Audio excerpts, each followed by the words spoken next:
Bismillahirrahmanirrahim. Ini ada ayam ya. Ada serai satu batang yang diketuk, ada asam keping satu.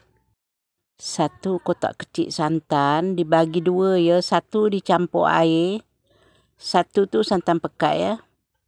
Cili padi ikut pedas masing-masing. Kunyit hidup tu dalam 2 inci. Kisar halus ya.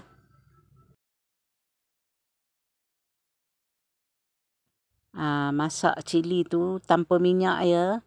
Masak hingga kering, hilang bau cili tu ya. Masukkan serai yang diketuk tadi tu. Masak hingga mendidih dan kering.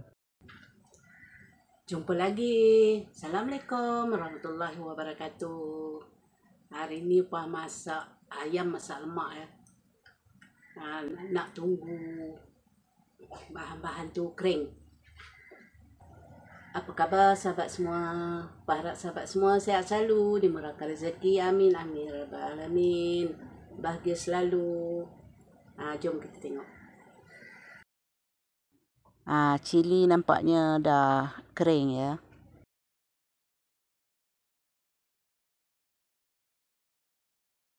Masukkan asam tu 1 keping je ya. Masukkan ayam. Gaulkan rata ya ayam dengan cili tadi tu. Masukkan santan cair ya. Letak garam, serbuk perasa.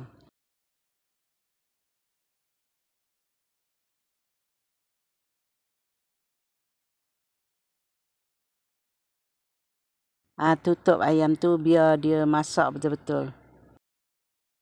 Ayam pun dah masak ya. Masukkan santan pekat. Santan pekat tu dah masuk, perlahankan api ya. Bukan apa sebab nanti takut pecah santan kalau api kuat. Bolehlah dirasa ya. Tambah sedikit lagi garam. Dah pun siap ayam masak lemak cili padi.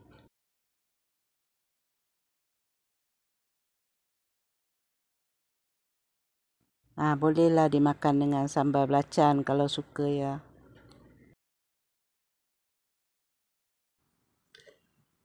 Dah siap masak ya. Jom kita makan.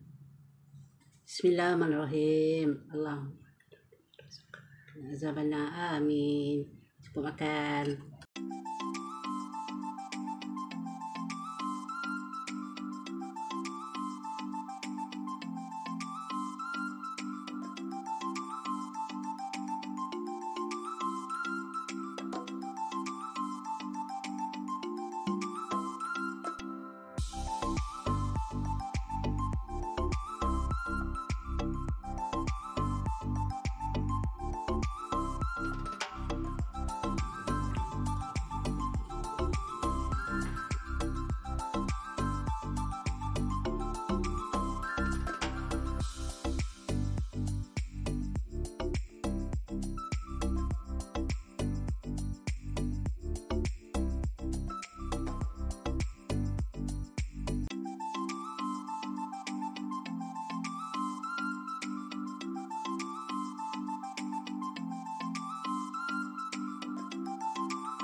Okey, sampai di sini dulu ya.